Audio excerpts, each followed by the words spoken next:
Хроника государственного преступления. 1983. Дом правительства. Демократия была восстановлена радикалом Раулем Альфонсином и его социал-демократическим оружием. Он обещал отстаивать права человека, бороться с нищетой и показать, что при демократии вы получаете образование, заботу и еду.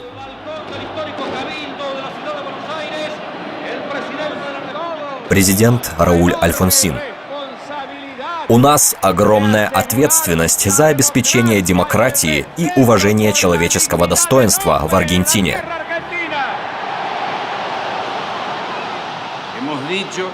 Как мы сказали, это значит, что государство не может кланяться международным финансовым группам или привилегированным местным группам.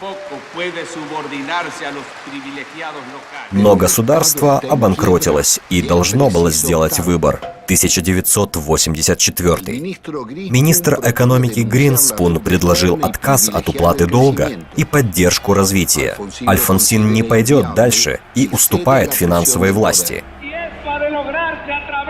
Единственным решением является политика экономии, которая будет очень тяжелой и потребует огромных усилий от каждого.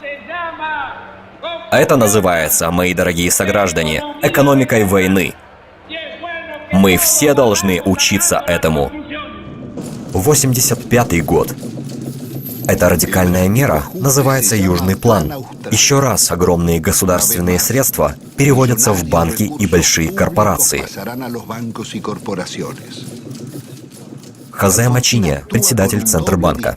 Альфонсин говорит о двух вещах одновременно. Он обещает аннулировать долг, но дает распоряжение президенту Центробанка узаконить его. Суд над преступлениями диктатуры. Он высказывается за преследование армейских чинов за их преступления во времена диктатуры. Но 2 годами позже закон о повиновении реабилитирует совершавших преступления по приказу вышестоящего начальства. 1987. Вооруженное восстание. Закон, явившийся следствием восстания мятежных замаскировавшихся офицеров. Люди выходили на улицы, не обращая внимания на танки. Нас достаточно пинали.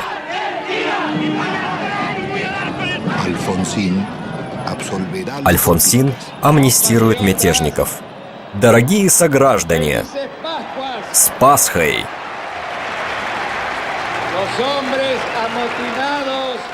Мятежники сложили свое оружие. Среди них были герои Фолклендской войны, которые сбились с пути. 1989. Поражение на выборах радикальной партии ускоряет кризис. Дестабилизация и гиперинфляция привели к оттоку средств на фондовом рынке. Я решил уйти в отставку с поста президента Аргентины. Альфонсин вынужден уйти в отставку за 6 месяцев до истечения срока.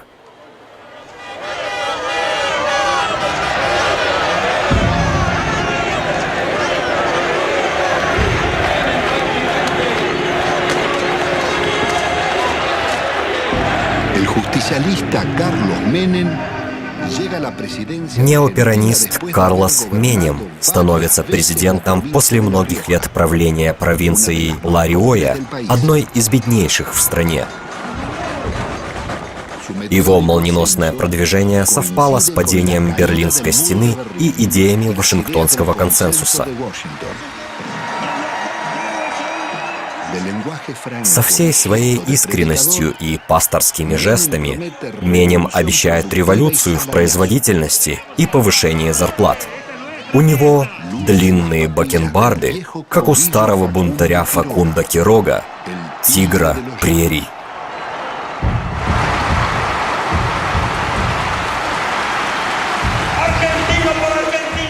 Ради каждого аргентинца, ради бедных детей, которые голодают, или тех, кто в отчаянии, ради наших братьев, не имеющих работы, ради семей без кровли, ради столов без хлеба, ради нашего Отечества, Я призываю вас следовать за мной. Идите за мной. Я не предам вас. Я не предам вас.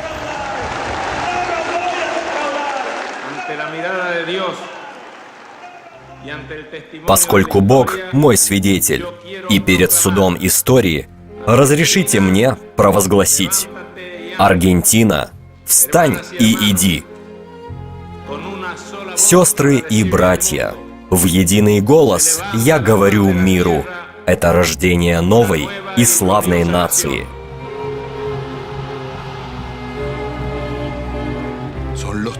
Это эра теории конца истории, целенаправленности глобализации и неолиберальной демократии в Латинской Америке. Долгих дней Карлосу Сан-Менему!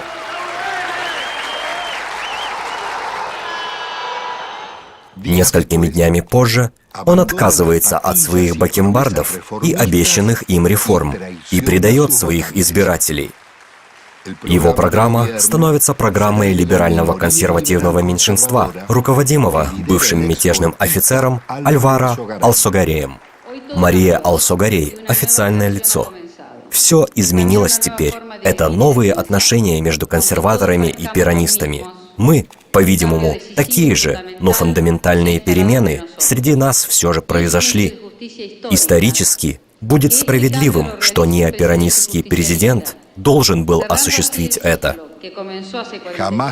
Никто до Менема не посмел зайти в предательстве так далеко или предпринять столь циничные действия, нанесшие вред нации.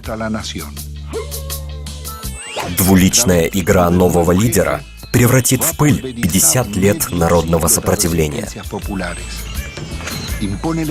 Он навязывает приверженность глобальной модели, дает амнистию лидерам хунты и предает миллионы рабочих, которые пережили репрессии.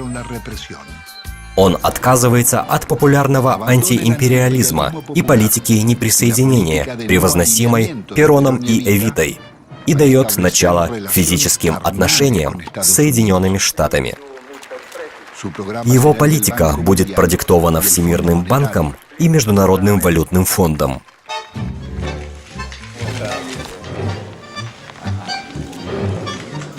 Но Менем не одинок в своем предательстве. Многие политики и профсоюзные лидеры сбросили за борт целую жизнь сопротивления. Многие из них пошли на соглашения и выбрали компенсации. Другие примкнули к победившим сторонникам приватизации.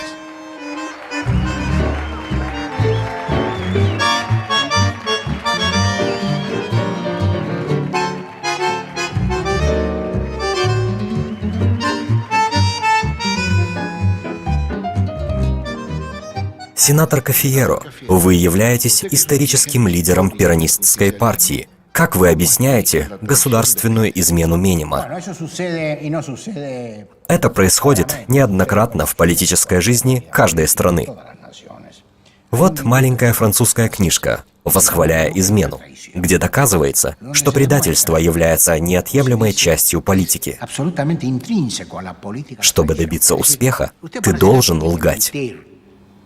Если ты говоришь, что думаешь, никто не проголосует за тебя. Именно это и случилось в Аргентине, но посмотрим правде в глаза. Куда более интенсивно, когда Менем был у власти. Он даже признал, что скрыл свои цели, чтобы быть избранным. Конечно, по-моему, это политически неэтично, но это действительность. Кроме того, некоторые международные параметры изменились, и модель постепенно исчерпала себя. Как вы объясняете существование реальной мафиократии, то есть экономическая власть, банки и политический класс? По этому вопросу, Пина, я не буду выносить решение. Как бы это сказать? Безупречно. Мой долгий опыт научил меня, что все относительно. Не бывает все черное или белое. Нет чего-то только испорченного или целомудренного. Аргентинское общество в целом не может называть себя безупречным и приписывать коррупцию только господствующим классам. Господствующие классы – выходцы из этого же общества. С одной стороны, мы, политики, потерпели поражение, и я приму на себя часть ответственности. Но с другой стороны, многие из господствующих кругов подвели нас, и это вынесло приговор всем. Я бы сказал, мы все в Дантовом аду. Луис Брунати, бывший представитель Группы 8. Несомненно, государственная измена очень эффективна. Измена имеет феноменальную политическую силу именно потому, что это измена. Она коварна. Она подкрадывается позади тебя без предупреждения, когда ты меньше всего ее ожидаешь. Иначе это не была бы измена. В этом смысле неоперонистская партия была наиболее ярким представителем взглядов Кафиеро. Если бы вы попросили аргентинское общество сделать выбор между Сан-Мартином, нашим национальным героем, и Спайдерменом, оно выбрало бы Сан-Мартина. Но если имеется только Спайдермен и Супермен, то как мы можем винить общество за последствия их выбора? Вот почему мы имеем общество с ослабленной ролью, партию, которая предает свои исторические идеи и сдается врагу, движение рабочего класса, разъедаемое деиндустриализацией, кишащее предателями. Суд, который признает все это только на словах. Оппозиционные партии, ограниченные в действиях. И результатом всего этого является деградация республики. Национальный конгресс.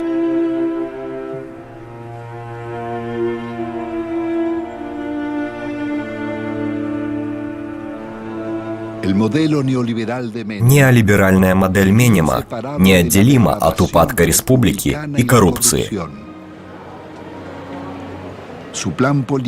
Его политический план нуждается в пристрастном Верховном суде и подконтрольных ему федеральных судах и в особых полномочиях, представленных парламентом.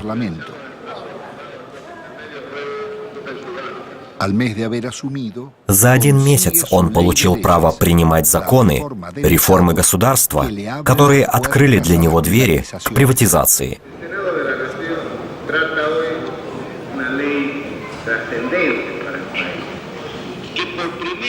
Сегодня в Сенате обсуждается конституционный закон страны.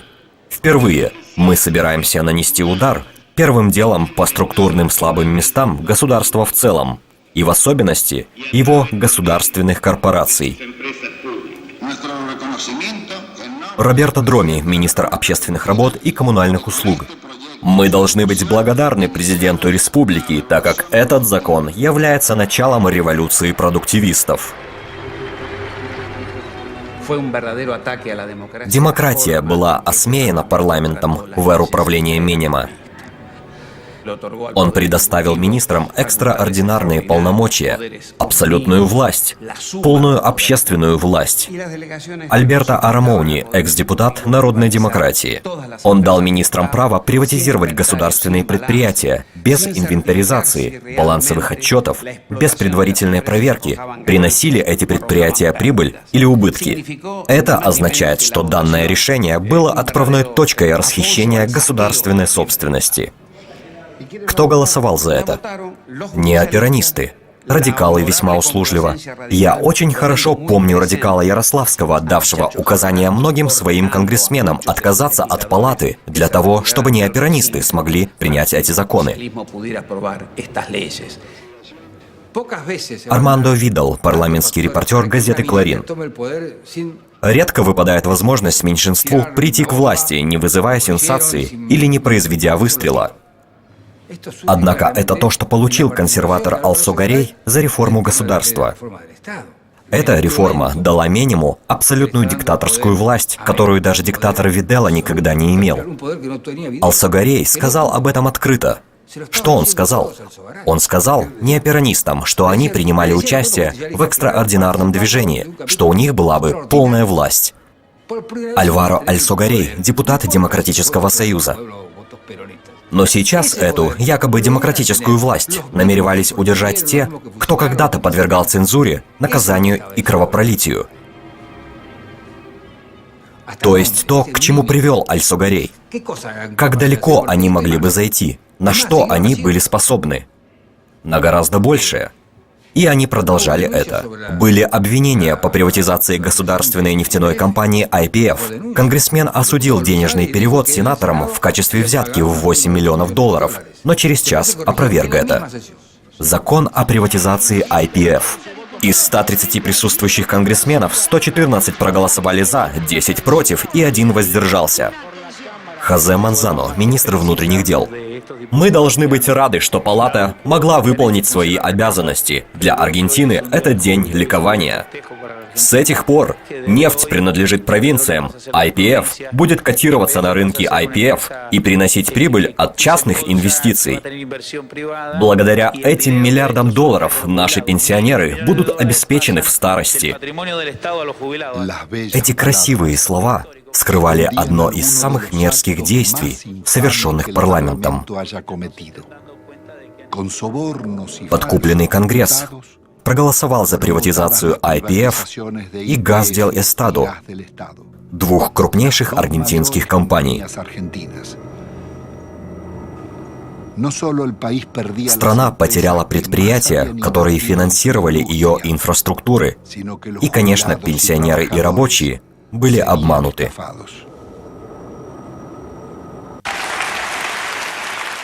Оппозиция не смогла предотвратить это, хотя диссидентские перонисты сформировали Группу 8. Герман Абдалла, экс-представитель Группы 8. Реформирование государства не означает его приватизацию. В получившей независимость стране вы не начинаете с прекращения производства. Другие противники расхищения нефтяной компании были подвержены угрозам или нападкам. В мае 1991-го за выдвинутые обвинения против Менема по поводу ликвидации IPF я получил 6 пуль в свои ноги. Приватизация IPF – это безумие. Это возмутительное воровство. Конечно, это была коррупция. Это факт. Она идет рука об руку с приватизацией. Просто взгляните на наследие тех, кто голосовал за нее. Я имею в виду лидеров. Посмотрите на них. Понятно, доказательств нет. Никто не видел чемоданов полных долларов. И все же это никогда не отрицалось. Было так много заинтересованных лиц, так много денег было выпущено снова и снова, так много сделок заключено тайком. В то же время средства массовой информации расхваливали преимущества приватизации, такие как тележурналист Неостат. У него были высокие рейтинги. Не только политики. Мы, репортеры, и средства массовой информации также играли роль. Как долго мы должны мириться с этим идиотизмом? Телевидение и радио в руках идиотов для нации идиотов? Как долго? Конгресс этого мафиозного десятилетия, который голосовал за такие позорные законы против нации, нуждался в защите полиции. Люди были настолько оскорблены властью, что каждую неделю доводило их до акций протеста. Пенсионеры, учителя, гражданские служащие, студенты, рабочие и безработные.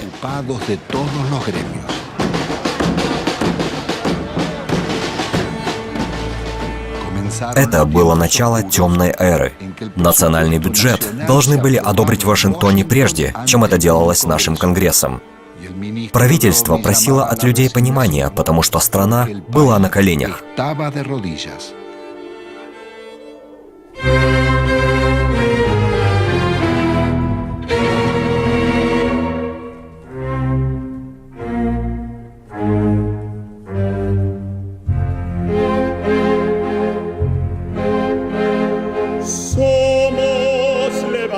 Нас называли подымальщиками рук.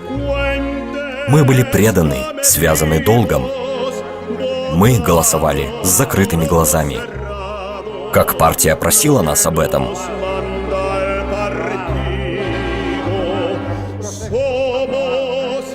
Нас называли поднимальщиками рук. Мы издавали законы, не помня их. И наших избирателей мы предали. И мы не слышали их гула неодобрения.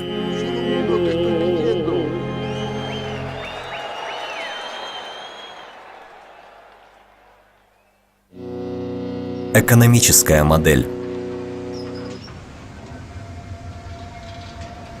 Инструментом, который применялся в неолиберальной модели, был план свободного обмена валюты, который снял ограничения с импорта и был основан на обмане. 1 песо был равен $1. Это могло остановить инфляцию, но оставило нашу государственную промышленность уязвимой. До этого наша страна производила 95% того, что потребляла, и экспортировала машинное оборудование, поезда и бытовую электротехнику. Однако же, с момента реформ, она стала импортировать ткани, мясо, молочные продукты, фрукты и макаронные изделия.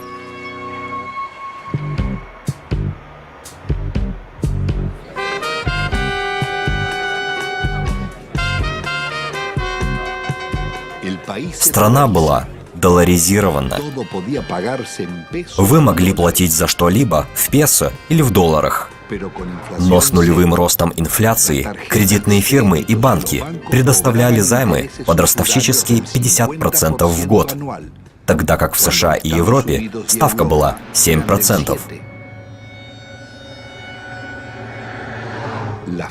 Эйфория по поводу равенства курса песо-доллар сделала торговцев и мелких бизнесменов неспособными к конкуренции и разорила их.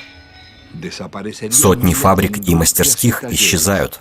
В текстильной промышленности, металлургии, производстве автомобильных запчастей, потребительских товаров и многих других сферах.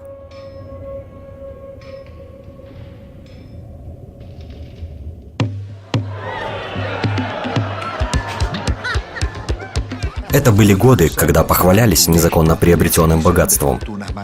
Луис Баррио-Нуэво, профсоюзный лидер. Давайте попробуем не красть в течение 2 лет. Взятки и мошенничество разрешены. Журналист Бернардо Неустад. Если вы и запускаете свою руку в кассу, делайте это тайно.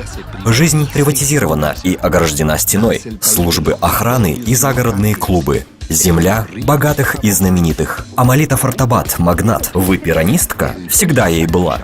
И пицца с шампанским. Масс-медиа как движущая сила перемен. Сувание своего носа в IPF, в нефть, было кощунством. Это было как оскорбление танго или флага. Государство — это коррупция и бюрократия. Нефтяные запасы никому не нужны. Частная собственность — это современно и эффективно. Каждый имеет право на маленькую вольность. Ваш имидж красавца-мужчины смущает вас? Наоборот, он помогает мне. Политика превращается в шоу. Моя любовь, здесь действительно жарко. Он настолько симпатичен. Политические деятели теперь красавцы.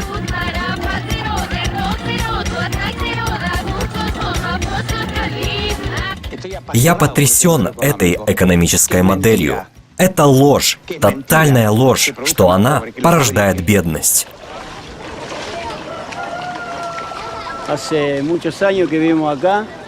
Мы жили здесь долгое время.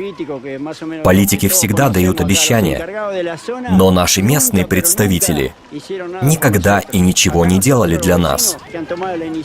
Поэтому все мы, кто живет здесь, решили блокировать дорогу, чтобы они поняли, на что похожа наша повседневная жизнь.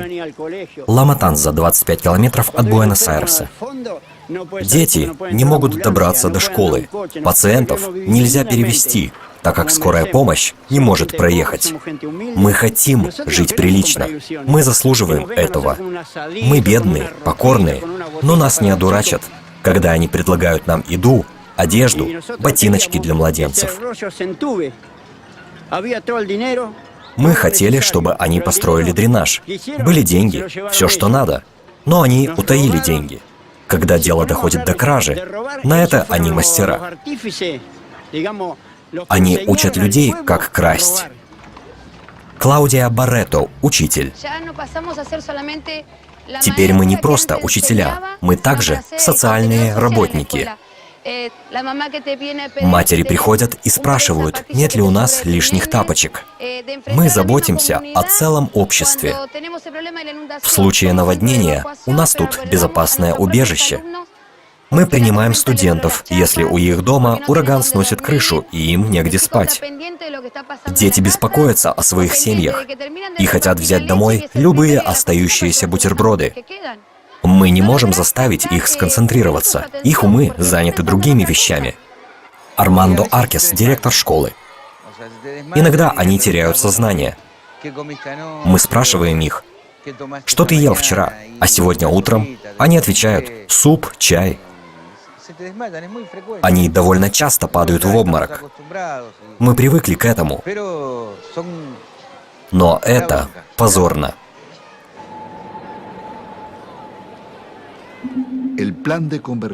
Конвертационный план был частью глобального проекта, связанного с долгом, который стал неоплатным.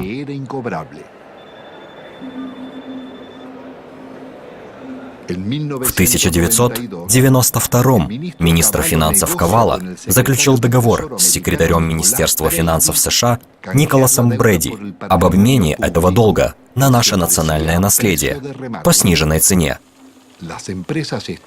Государственные предприятия куплены за национальные облигации, привязанные к 15% их номинальной стоимости, но погашенные на 100%. Это соглашение принесло стране потери более чем $30 миллиардов.